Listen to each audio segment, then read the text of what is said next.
TV Batuíra Portugal, para lá do amanhã. O sétimo selo. Quebrou-se o sétimo selo. Os tempos são chegados, alertam os espíritos de luz. Os acontecimentos previstos no Apocalipse de João desencadeiam-se. A corrupção, a violência e a perversidade envolvem as nações. Há cataclismos a delinearem-se no horizonte das almas. Estamos à porta de grandes transformações. A Terra, um mundo de sofrimento, prepara-se para se transformar em planeta de regeneração.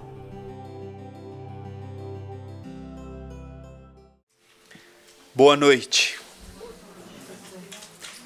Que alegria retornarmos a esta casa, revermos amigos, revermos o nosso querido Orlando, a Rosarinho e outros amigos que fomos fazendo ao longo destes anos, que temos a oportunidade daqui estarmos nos momentos em que estamos de férias no nosso campo profissional. Que Jesus abençoe os nossos ideais, que Jesus abençoe a jornada evolutiva de cada um de nós, neste momento de tanta agitação, neste momento de tanta preocupação, neste momento de tanta aflição. Na noite de hoje, além da mensagem, também sou portador de uma pequena lembrança, de uma pequena homenagem, de um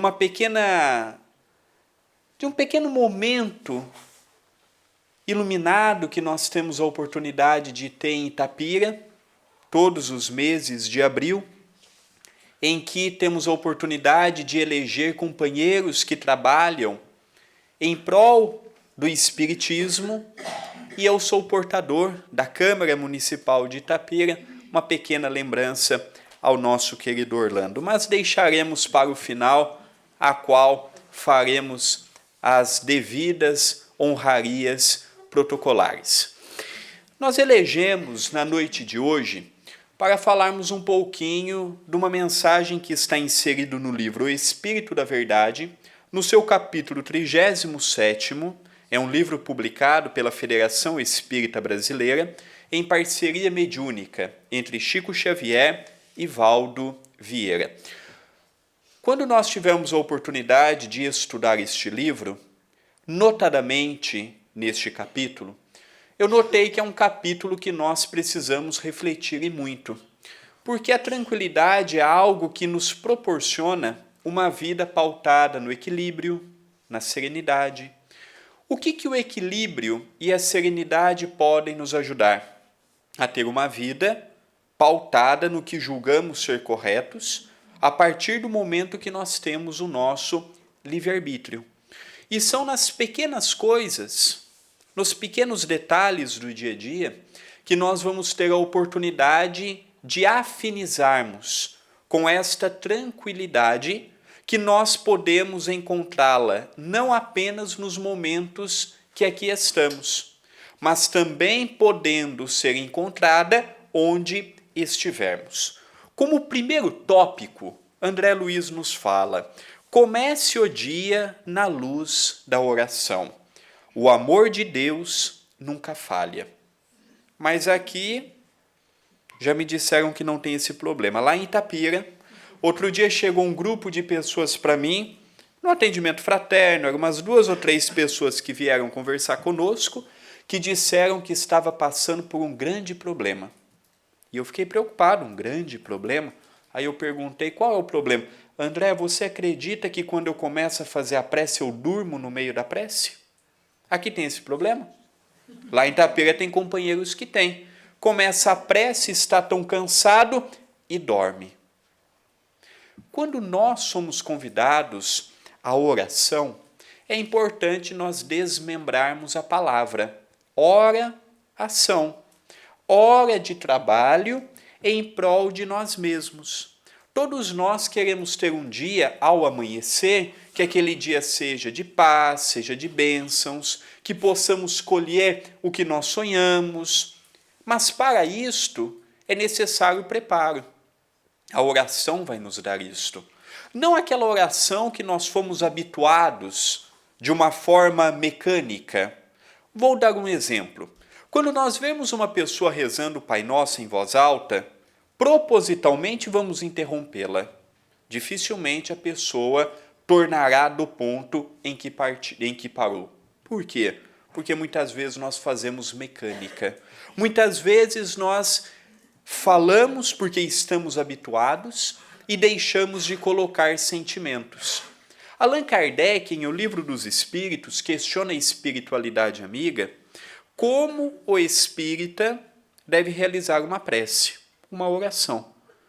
E foi dito pela espiritualidade amiga que a prece do espírita ela é um tripé. Ela tem 3 partes fundamentais que compõem a prece, a oração: o pedir, o agradecer e o louvar. O pedir não é mais pedirmos sem sabedoria, é pedirmos com sabedoria. Senhor, dai-me força no dia de hoje. Que o dia de hoje possa ser de paz, de equilíbrio, de serenidade, que eu possa vencer as lutas naturais que eu vou enfrentar com a minha família, no meu trabalho e em especial comigo mesmo. Porque se eu não estiver em paz comigo, eu não estarei em paz com ninguém.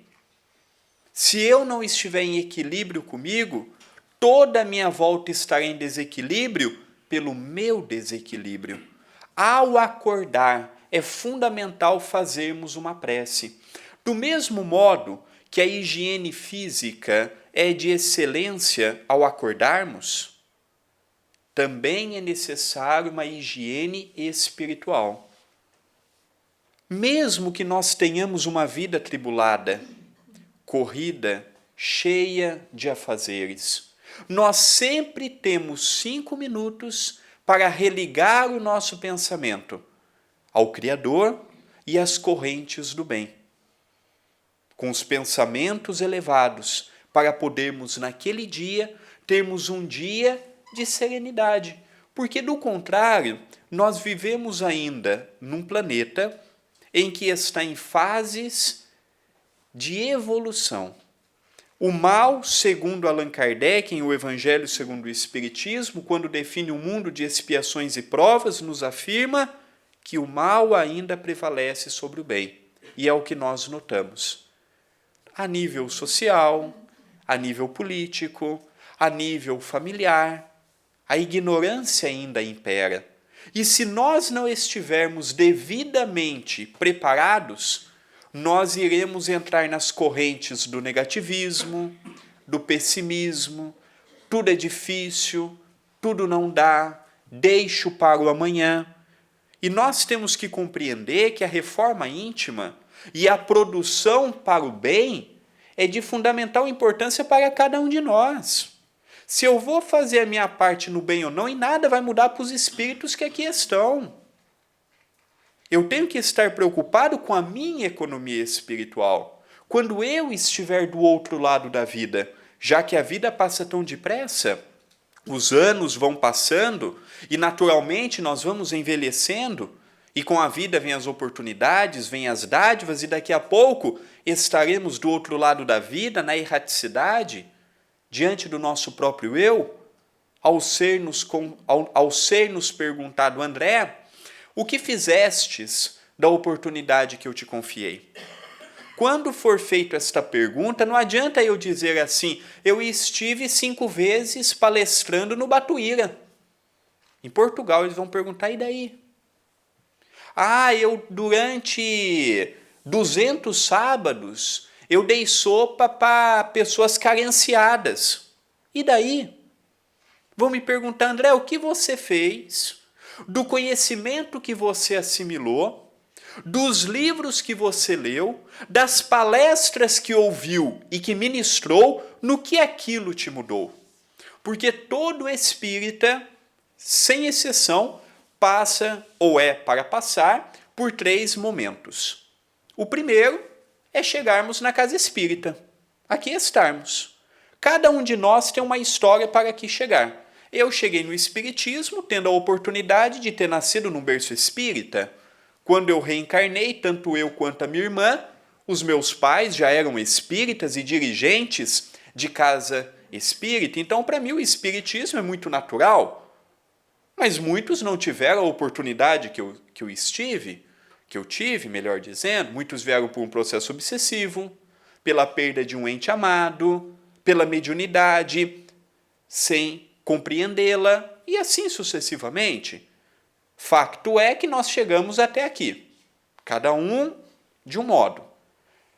Mas chegarmos à casa espírita não nos dá credencial de que o André Luiz Chiarini Vilar é espírita.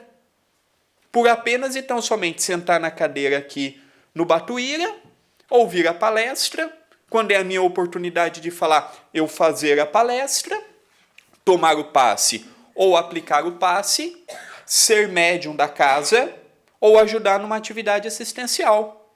O primeiro passo é chegarmos. Aí nós somos convidados ao segundo passo. Conforme nós vamos sendo convidados ao estudo, às palestras, às meditações, às leituras, vai depender do nosso livre-arbítrio, da nossa vontade, permitir que a mensagem entre em nós. O que os espíritos podem fazer por nós é nos tranquilizar, nos estimular, nos orientar. Mas quem vai permitir uma real modificação sou eu. Eu estou no leme da minha encarnação. A minha vida caminha no rumo que eu quero para ela. Eu quero ser feliz. O que é felicidade para você? Felicidade para você é o que o mundo material pode te dar? Então vai trabalhar 16 horas por dia. É ter casa grande? Trabalhe e adquira a tua casa grande. É ter um carro novo? Adquira. Mas para nós, os espíritas, já vimos que ter os bens materiais é muito importante, mas não é tudo. Bens materiais dá conforto, prazer, dá oportunidade da gente ter uma vida desfrutando do que ela tem de bom. Mas ela não está ligada à felicidade porque é uma coisa íntima e que não está à venda, não está num centro comercial, não está numa loja, não está numa partilheira, em lugar algum, seja em que canto do planeta for. Então, a partir do momento que eu chego na casa espírita, eu sou convidado a permitir com que a mensagem adentre em meu coração. Aí vai depender se a minha porta estará aberta ou fechada. Se a porta da associação estiver fechada, nós aqui não estaríamos na noite de hoje. A felicidade e a mensagem cristã também é assim. Para que ela possa fazer morada, eu tenho que permitir o seu acesso. Eu tenho que permitir a sua entrada. Eu tenho que permitir que ela se instale dentro de mim e dê os seus frutos naturais. Para que depois possa haver o terceiro e último passo, que é um espírita bem compreendido, um espírita convicto na sociedade, vivendo em família, vai ter a oportunidade de dar os seus frutos naturais. Ter paciência com aquele familiar difícil, ter tolerância com aquele companheiro de trabalho que sente inveja de nós, que gostaria de ter o que nós temos, e assim sucessivamente. No primeiro estágio, todo mundo entrou muito bem. Aqui estamos. O segundo é deixarmos a mensagem entrar, para depois ela sair. E quando ela entra em nós, o primeiro passo é iniciarmos o nosso dia bem. Do mesmo modo que o pequeno almoço é fundamental para o nosso corpo físico, a prece é o pequeno almoço para o nosso espírito. E vai ajudar a nós mesmos, não é o próximo. Às vezes a gente tem aquela ilusão, caridade para com o próximo. Se eu não faço a caridade para comigo, não adianta eu ajudar ao próximo. A pessoa que eu tenho maior compromisso é para comigo mesmo. Continua André Luiz. Aceite qualquer dificuldade sem discutir. Hoje é o tempo de fazer melhor. Quem de nós, se pudesse, não modificaria o que nós já possuímos? Seja a nível pessoal, do nosso corpo físico, seja a nível familiar, envolvendo aqueles que Deus permitiu que estivesse do nosso lado, seja a nível profissional, seja a nível social, seja a nível religioso. Enquanto nós estivermos esperando as modificações, os nossos olhos não estarão voltados para vermos como a nossa atual encarnação é bendita. O quanto a nossa atual encarnação é misericordiosa por parte do alto.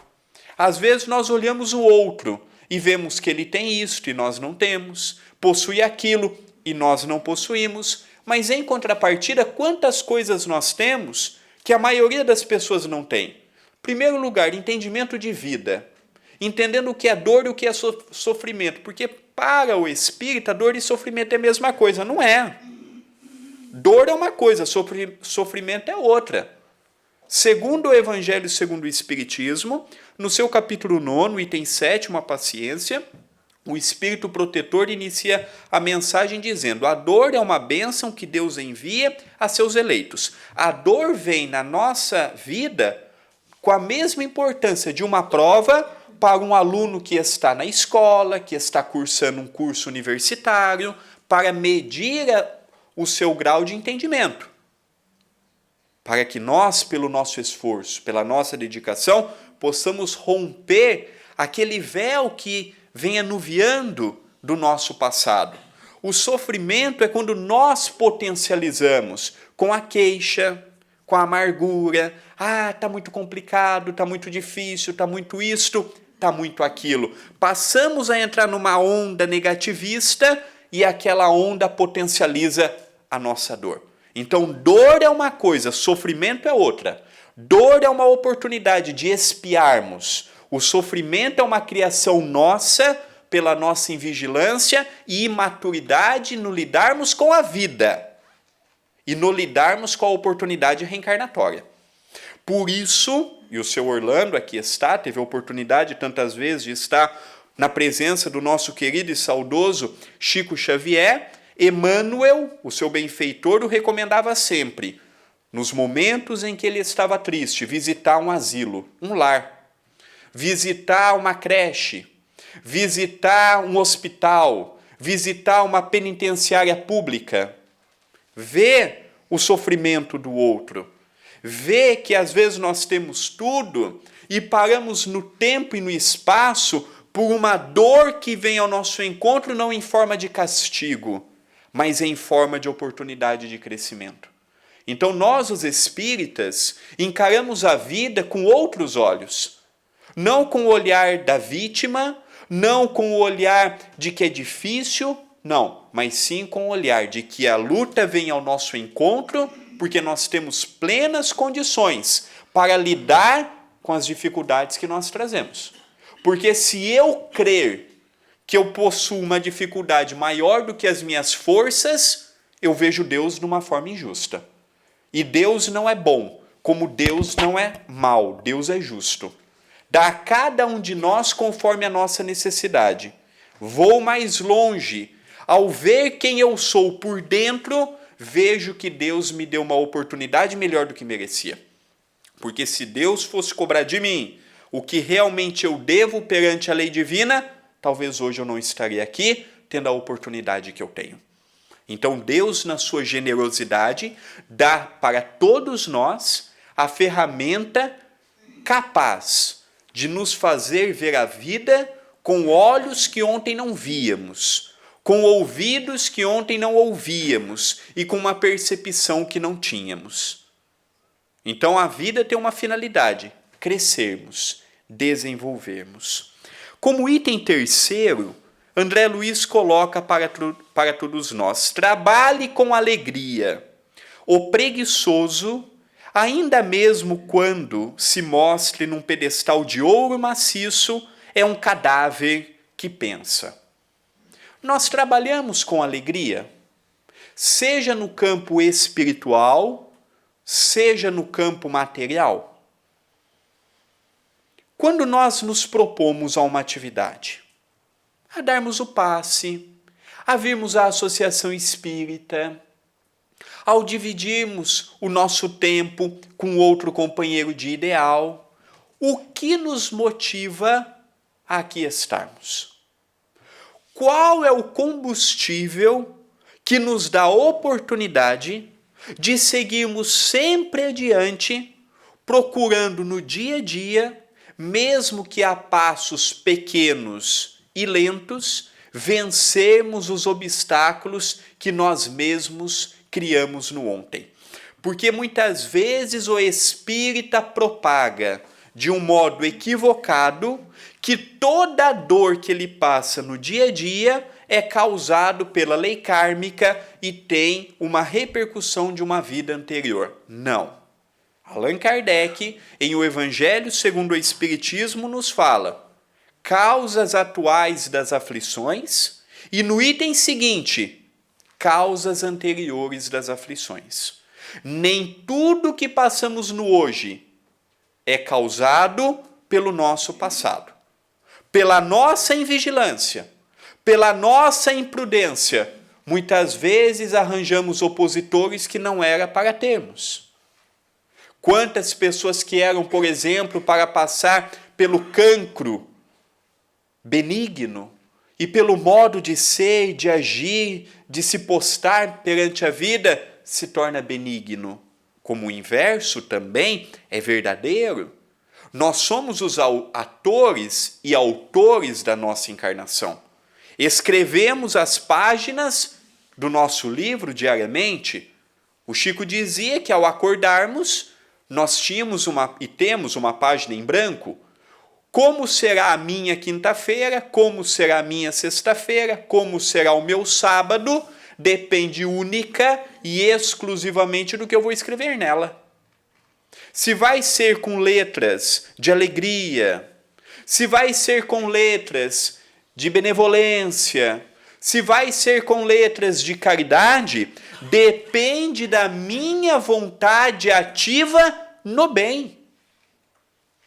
Nós temos mais motivos para ser alegres ou tristes? O que vocês acham? Se nós pararmos para analisar, é ser alegres. Por que nós somos pouco alegres e muito tristes? Estamos sempre com o nosso semblante fechado, deixando para depois analisarmos a vida. Hoje eu tive a oportunidade com a Zélia, com a Carmen, de vermos a praia aqui na parede. Vocês que são daqui, olha que vista linda, vermos a criação de Deus, vermos o mar, vermos a praia, vermos este ambiente todo com a sua beleza. Falta-nos ver e assimilar a beleza e deixarmos as dificuldades, os medos, as tormentas de lado e vermos a beleza que todos nós estamos vinculados. Faça o bem o quanto possa. Cada criatura transita entre as próprias criações. A felicidade e a infelicidade é uma via única, que vai depender da nossa escolha em que lado nós vamos gravitar. É uma escolha pessoal nossa, de cada um de nós. Quando fala, faça o bem o quanto possas, nós estamos tendo a oportunidade de fazer o bem? Eu me recordo de uma questão do Livro dos Espíritos, quando Allan Kardec pergunta como é que fica aquela pessoa que não faz o bem, mas também não faz o mal. É aquela pessoa que não faz nada. Não faz o bem, não faz o mal. A espiritualidade diz, só de não fazer o bem, já está fazendo o mal. Então, todas as vezes que nós deixamos voluntariamente de ajudarmos uma pessoa que está do nosso lado, nas pequenas coisas eu estou dizendo, do nosso lado tem uma pessoa que às vezes precisa ser ajudada a passar o trânsito, passar na passadeira. Quer ajuda? Se a pessoa vai aceitar ou não, eu estou me oferecendo. Se a pessoa vai ser grossa comigo, sem educação, não é problema meu. Eu estou oferecendo. Quer ajuda? Não quer? Eu sigo o meu caminho. Quer? O meu braço está aqui. Vamos juntos. Esta é a diferença de Chico Xavier para nós. O Chico, em todas as oportunidades que tinha, se prestava ao trabalho, com humildade, com simplicidade, e com objetividade. Fazia a parte que lhe cabia. Tanto é que em todas as eleições populares no Brasil, ele ganhou todas. O mineiro do século, o maior brasileiro de todos os tempos, toda campanha popular feita no Brasil, Chico Xavier ganha disparado. E olha que 5% somente da população de uma nação de mais de 200 milhões de habitantes é espírita. 5%. 10 milhões. Como é que 10 milhões coloca uma pessoa a ganhar em disparado uma votação popular? O que fez Chico Xavier ser reverenciado pelo brasileiro não é por ele ter sido espírita, mas por ele ter sido cristão. Pelo homem que ele foi. Não pelo médium que ele foi, porque a maioria dos brasileiros não entende mediunidade, não acredita na imortalidade da alma, não entende a reencarnação. Muitos não vê o Chico como médium, muitas vezes não conhece nem a sua literatura mediúnica, mas os teus exemplos, em passos menores do que foi Jesus, deixa-nos uma saudade grandiosa. Conversávamos há pouco, antes da palestra, exatamente sobre o nosso querido Chico. Lembrar do Chico é nós retornarmos a 2000 anos atrás e termos uma vaga ideia do que foi Jesus em nossos meios. Do que foi estar com o nosso Mestre, com o nosso Senhor, com o amigo que veio até nós, legando-nos os exemplos de maior amor, de maior bondade. É interessante que quando nós falamos do bem, nós lembramos do Zaqueu, que conversávamos há pouco. E conta a passagem bíblica que aquele homem de estatura baixa, coletor de impostos, o sonho dele era conhecer Jesus, ouvir maravilhas do Senhor. Queria conhecer aquele homem que por onde passava levava uma multidão de pessoas. Só que ele era de baixa estatura. E por onde Jesus passava, sempre caminhava ao seu lado muitas pessoas. Ele teve a ideia de subir num sicômoro, numa árvore. E ao subir na árvore, quando Jesus está diante dele, parado, Jesus o chama pelo nome sem o conhecer. Jesus fala: Zaqueu, desça-te depressa, porque eu necessito ficar em tua casa. Jesus não havia visto Zaqueu pela frente. É curioso que Chico Xavier chamava as pessoas pelo nome sem os conhecê-los. André, como está? João, Maria, Pedro, Tiago. E ali nós vemos naquela passagem bíblica Jesus, com seu poder anímico extraordinário: Zaqueu, desça-te depressa. E quando Zaqueu desceu, levou Jesus para a sua casa, tem os pormenores no livro Boa Nova, num capítulo em que Huberto de Campos fala de Jesus na casa de Zaqueu, e nós vamos ver que Zaqueu ficou tão impressionado com o magnetismo de amor de Jesus, Zaqueu ficou tão tocado daquela figura extraordinária que era o mestre, que disse: Senhor, se eu lesei alguém, eu irei dar 4 vezes mais. E Jesus fala: bem-aventurados tu és, Zaqueu, que permitiu que o Espírito da renovação entrasse em teu lar. Quantas vezes nós temos a oportunidade de fazer igual Jesus fez, em proporções menores ao Zaqueu? Pessoas que precisam da nossa atenção, pessoas que precisam do nosso afeto, pessoas que precisam do nosso abraço. É interessante que nós, independente da parte do mundo que for, independente da criação que tivemos, nós temos dificuldades de falar do amor para as pessoas que amamos, mas não temos dificuldades de criticá-las, ofendê-las, magoá-las. Temos dificuldades de falar eu te amo, mas não temos dificuldade de brigar, de xingar e por aí afora. Ser cristão é fazer aqui na terra o que Jesus fez em graus maiores. Do contrário, a terra vai continuar uma pobreza espiritual e moral, como vemos há muito tempo. Porque a modificação não vem de lá para cá, não vem de fora para dentro, é de dentro para fora. E ser espírita é estar de posse de um conhecimento que facilita, que nos ajuda a compreensão de que a vida melhor depende única e exclusivamente do nosso esforço. E a maior caridade que nós podemos fazer com o nosso familiar é demonstrar afeto, é demonstrar atenção, respeitando as diferenças, porque ninguém é igual ao outro, ninguém pensa igual ao outro, ninguém age igual ao outro. Às vezes nós estamos vendo as pessoas com seus pensamentos e achamos que falar de uma forma dura vai modificar, e às vezes precisa apenas de um abraço. Às vezes estamos dispostos a abraçar e a pessoa precisa de uma palavra mais firme, com mais veemência. Praticar a caridade é auscultar a necessidade do outro e não fazer conforme o que eu julgo melhor, conforme o que eu gostaria de receber, porque às vezes, conforme o que eu preciso receber, não é o que o outro necessita receber, cabendo-nos o autoconhecimento e o conhecimento do nosso semelhante. E quando nós falamos de atenção, quando nós falamos de tempo, eu me recordo de uma história em que eu tive a oportunidade de contar no primeiro DVD que virou, de palestras que virou DVD.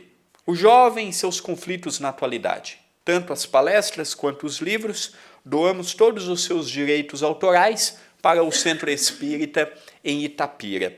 E há um conto que não é espírita, mas que serve na nossa temática daquela oportunidade e na atual oportunidade que estamos a ter. Conta que uma criança dos seus 7, 8 anos de idade estava já indo para a escolinha. E ali estava tendo a oportunidade de aprender a fazer a conta de mais, a fazer a conta de menos.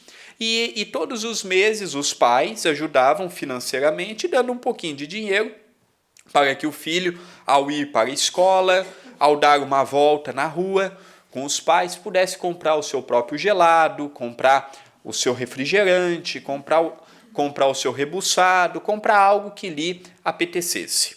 E assim foi.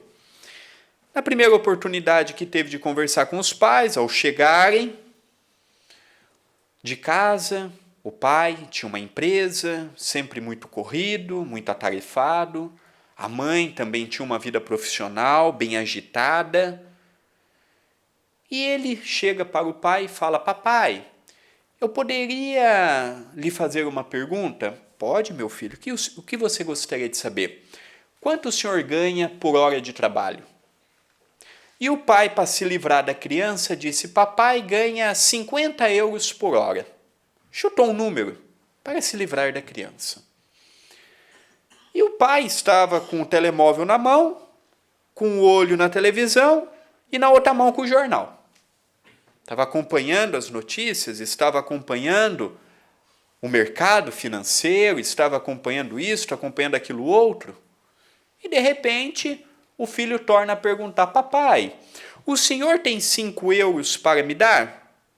O pai falou: meu filho, eu já te dou todo mês uma quantia, agora papai não tem tempo.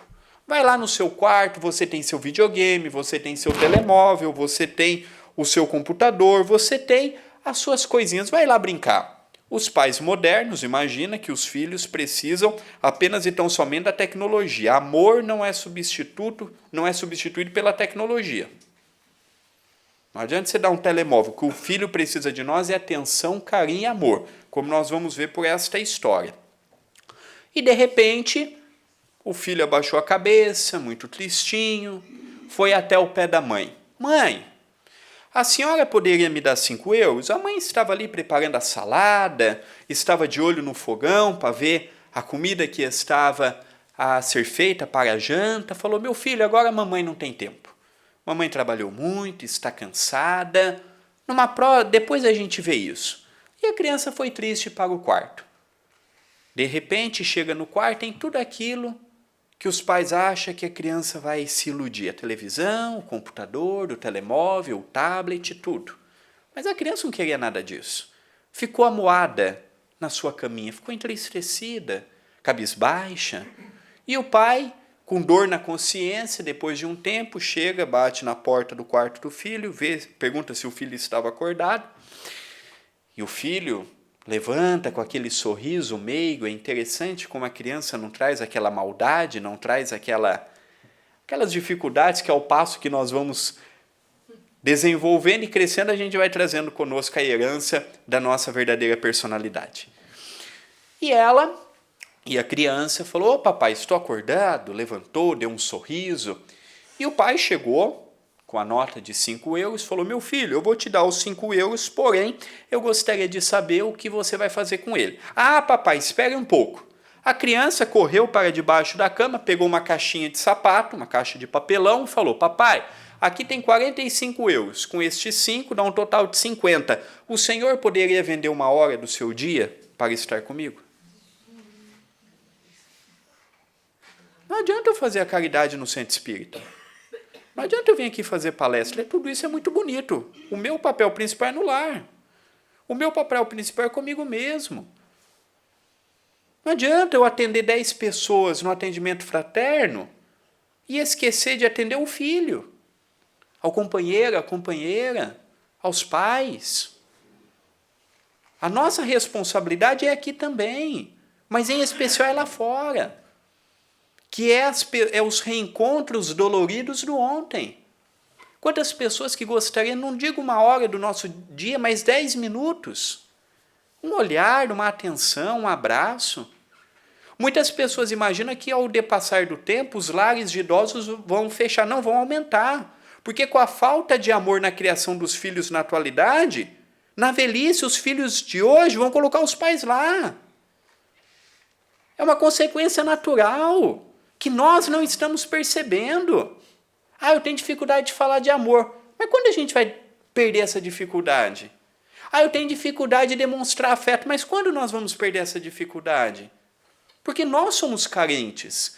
Muitas vezes fala assim, a mulher é carente. O homem também é. Não é só a mulher que é carente. Nós somos carentes de atenção, de afeto, de demonstrações, de companheirismo. Por que a maioria das pessoas chega na velhice e o seu casamento já está complicado? Porque não foi irrigado com amor. E chega na velhice e vem a conta, a impaciência, a intolerância, a falta de vontade de querer estar junto. É uma consequência natural. Então aqui nós vemos, faça o bem que puder ser feito. E sem esperar recompensa, porque às vezes a recompensa não virá do modo que nós esperamos. Valorize os minutos. Tudo volta com execução das horas perdidas ou da hora perdida. Seguindo este quinto passo que André Luiz nos deixa na mensagem de hoje, eu procuro o máximo aproveitar a atual oportunidade reencarnatória. Em primeiro, porque eu não sei quando terei uma outra oportunidade bendita como esta. E outra coisa, fazer o meu melhor hoje para que amanhã eu não me arrependa, porque o remorso é terrível. Por isso, do equilíbrio e da serenidade. Todos nós, diariamente, semanalmente ou mensalmente, somos convidados a fazer escolhas que geram repercussão no hoje, com consequências no amanhã. Tudo que nós tivermos que tomar de decisão importante, façamos uma prece antes. Senhor, eu estou passando por isso e por aquilo. Me ajude a tomar uma decisão que eu não venha me arrepender amanhã. Me dê força para que eu escolha conforme o que o Evangelho vem me ensinando, conforme a lei de amor vem me inspirando, conforme a lei de bondade vem me mostrando o caminho. Vamos aproveitar o tempo, porque o tempo não volta. As oportunidades muitas vezes não batem 2 vezes na mesma porta e depois não adianta reclamarmos, lamentarmos. A vida é feita de momentos e cabe unicamente a cada um de nós escolhermos se vamos fazer bem feito ou não. O nosso amanhã é uma consequência do hoje. Se hoje eu não plantar amor, eu não vou colher amor. Se eu não plantar respeito, eu não vou colher respeito. Tudo começa no hoje e não no amanhã. Se eu não ver a oportunidade hoje de mudar paradigmas, independente se eu sou novo, meia idade ou já na velhice, eu sou convidado a mudar. Tudo bem que o companheiro que já está na terceira idade não tem o mesmo vigor daquele que está na plena juventude, mas tem a oportunidade de mudar o modo de pensar e de ver a vida. A dificuldade quem coloca somos nós. Quem cria dificuldade somos nós. E depois do outro lado da vida não adianta eu olhar para trás e falar: Senhor, me destes uma oportunidade tão abençoada e eu não soube aproveitá-la. Então eu, André Luiz, que não sou modelo para nada, nem para ninguém, procuro aproveitar o máximo da minha oportunidade reencarnatória. Ainda não posso fazer muito, mas se posso fazer um pouco, não deixo para o amanhã. No item 6º, nós observamos quando André Luiz coloca: aprenda a obedecer no culto das próprias obrigações. Se você não acredita na disciplina, observa um carro sem freio. O que é um carro sem freio? É um carro desgovernado. Uma vida sem disciplina é uma vida desgovernada a nível sentimental. É uma vida sem freios, sem travões, a nível espiritual. Nós somos convidados.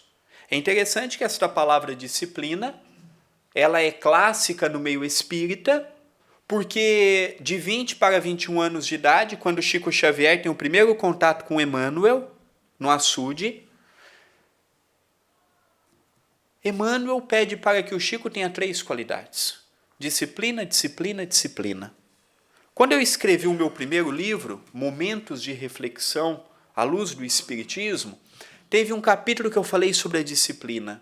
E naquela ocasião, o amigo espiritual que estava num diálogo mental conosco, conversava sobre a disciplina e me perguntou: André, na tua visão, o que é disciplina?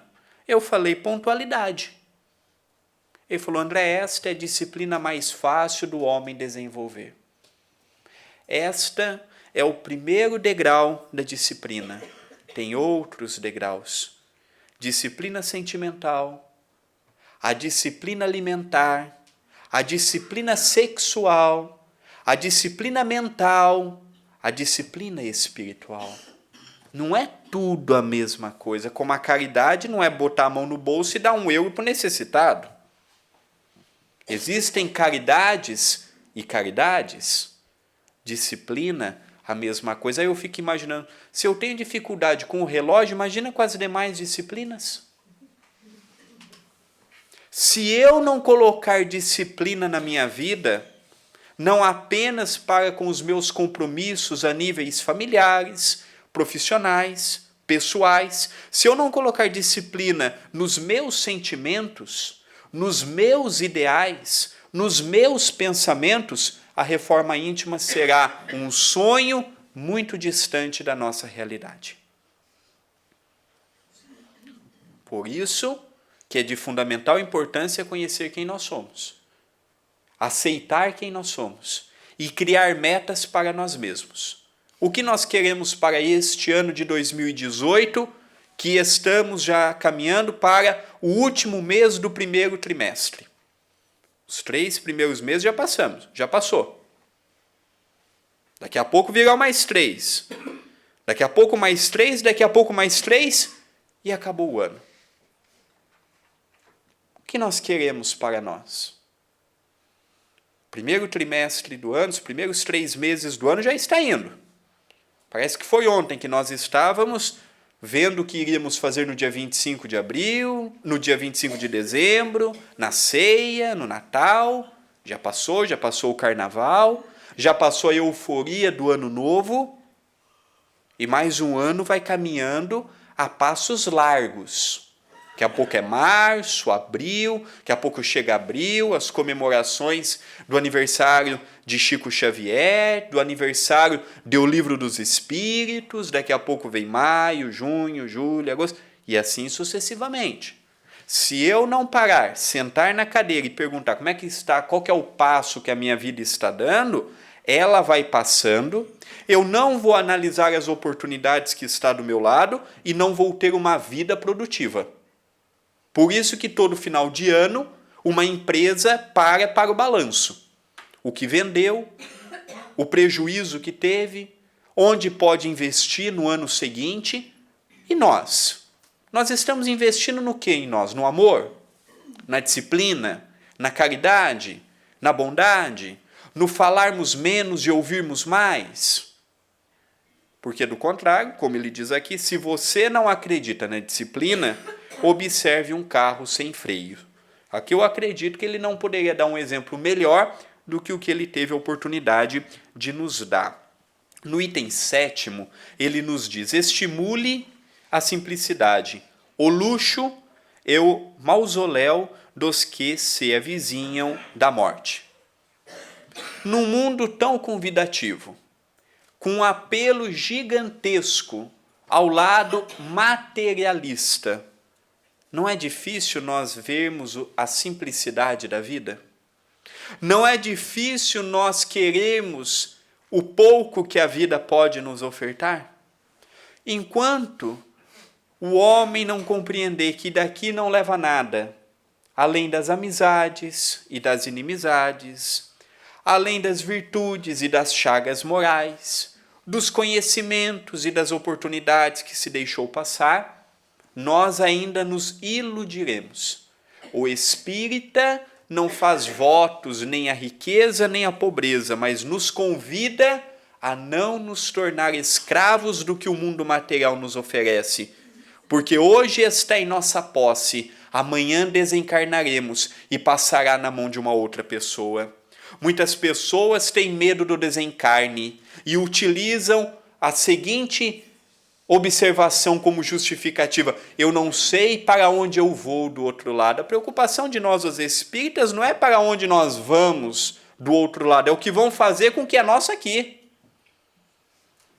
O que vão fazer do nosso carro, da nossa casa, da nossa conta, quem tem empresa da empresa, quem tem comércio do comércio. Essa é a nossa preocupação maior. Não é se eu vou para nosso lar, se eu vou ficar aqui, se eu vou para cá, para lá, não. No íntimo, a nossa preocupação pelo nosso apego excessivo ao que julgamos ser nosso é: o que farão do que é meu? Nem o corpo físico é nosso, é um empréstimo. Nem o corpo físico eu posso dizer é meu. É meu enquanto eu estou tendo vitalidade. E amanhã, quando não tiver mais vitalidade, do pó viestes, para o pó retornarás. Então nós estamos aqui numa passagem, mas a nossa vida não pode ser a turismo. Porque o turista é aquele que não tem hora para levantar, não tem hora para chegar, não tem hora para almoçar. A vida é sempre um eterno passeio. Não, a nossa vida não é de turismo aqui. A nossa vida é de responsabilidade fundamental perante a nossa própria consciência. No item 8º, ele nos fala: perdoe sem condições. Irritar-se é o melhor processo de perder. Não é difícil perdoar? Não é difícil nós olharmos para o outro? Equivocadamente se utiliza no meio espírita a seguinte frase: perdoar e esquecer. Nunca perdoar foi esquecer, porque só esquece quem tem amnésia. Perdoar está na capacidade de transpor as atitudes que foram feitas para conosco, a qual julgamos ser equivocadas. É superar a ofensa, é superar o obstáculo e não esquecer. Não tem como esquecer. Não tem como esquecer as coisas boas, como também não tem como esquecer as coisas ruins. É o modo que nós olhamos. E perdoar é inteligente, porque quando eu não perdoo, o ressentimento fica comigo. A amargura fica comigo. É como se eu estivesse com um peso do meu lado, que o maior prejudicado sou eu mesmo. Portanto, perdoar é de fundamental importância para nos libertar daquilo que nos foi dito e que nos foi feito. Para isso existe um Deus que é soberanamente justo e igualitário. Se o companheiro equivocou para conosco, a lei divina tem mecanismos, seja nessa encarnação, seja na próxima, ele irá acertar o que fez para conosco. Nós não somos juízes, nós não somos fiscais, nós não temos que cobrar. Foi nos feito? Tá bom, passemos. Hoje é preferível sermos os companheiros que recebem as pedradas do que sermos os companheiros que atiram no próximo. Porque toda pedra que é lançada por nós voltará contra nós. E o perdoar é um item difícil ainda de nós conseguirmos. Certa feita, já caminhando para o encerramento das nossas reflexões, certa feita perguntaram para Chico Xavier, no modo dele, qual seria a virtude mais difícil de ser colocada em prática. E o Chico, sempre muito sucinto e objetivo, disse: olha, todas as virtudes são difíceis. É difícil amar, é difícil respeitar, é difícil praticar a caridade sem esperar nada em troca, mas Jesus deixou para o último a ser exemplificado o perdão. Quando ele, na cruz, olha para o céu, em simbologia com quem conversa com o Pai, fala: Senhor, Pai, perdoa-lhes, porque não sabem o que fazem. Jesus não nos perdoou.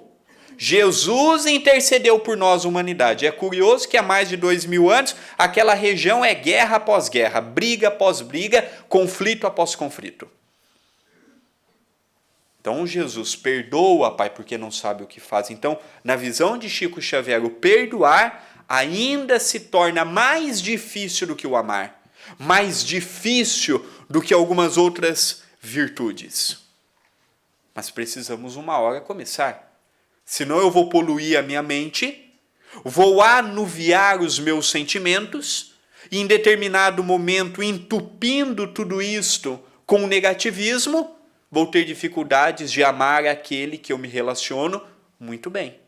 Então que nós possamos sair desta casa, na noite de hoje, com estas reflexões muito simples que eu efetuei, muito pequenas devido à minha pequenez, e não falo por humildade, mas falo por conhecimento de quem verdadeiramente eu sou, que nós possamos sair daqui com o compromisso de que temos um papel.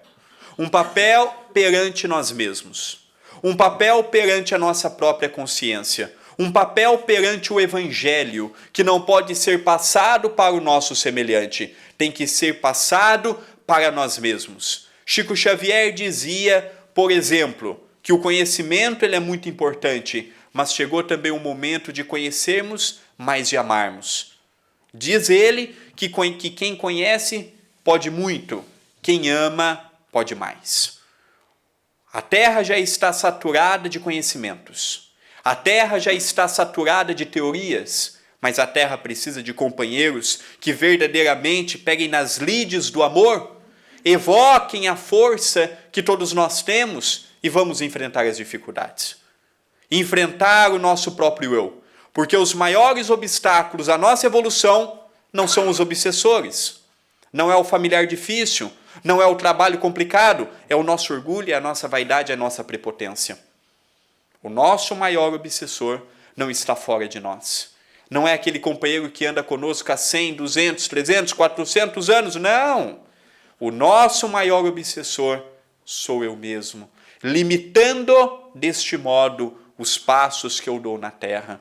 Que possamos sair daqui com a convicção de que nós temos um papel muito importante a desenvolver e que depende única e exclusivamente do nosso esforço em conseguirmos verdadeiramente atingirmos o rótulo de sermos cristãos. Porque ser espírita, ser católico, ser protestante, ser budista, ser hindu, ser qualquer coisa é rótulo. Nós estamos num planeta em que temos em Jesus o nosso guia e o nosso modelo.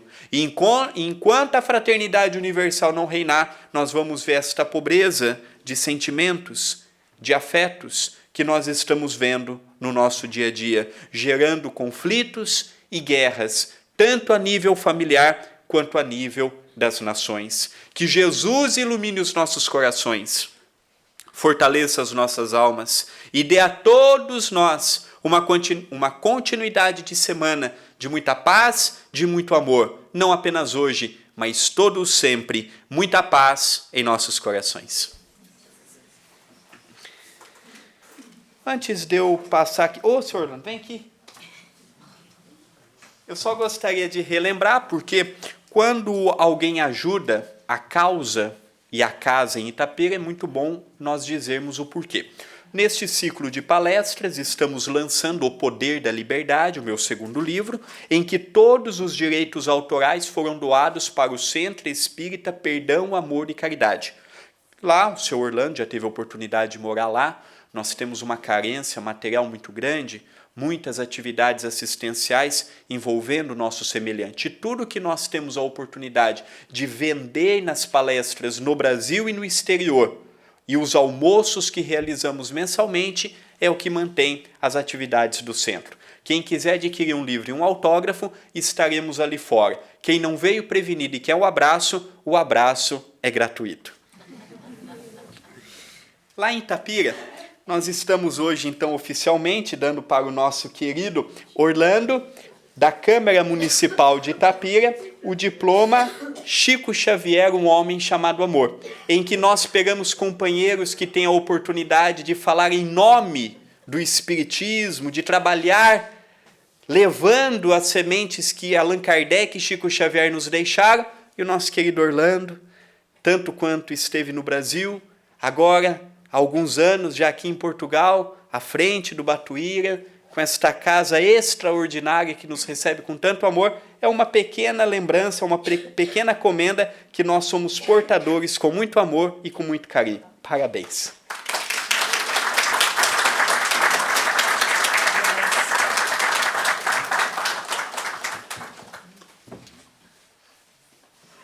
Queridos companheiros, eu fico emocionado porque eu não mereço, e perante o nosso querido Chico,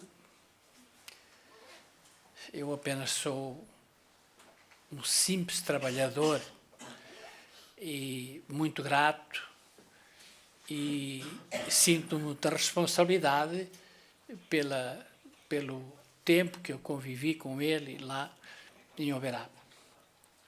Agradeço ao nosso Vilar a sua lembrança.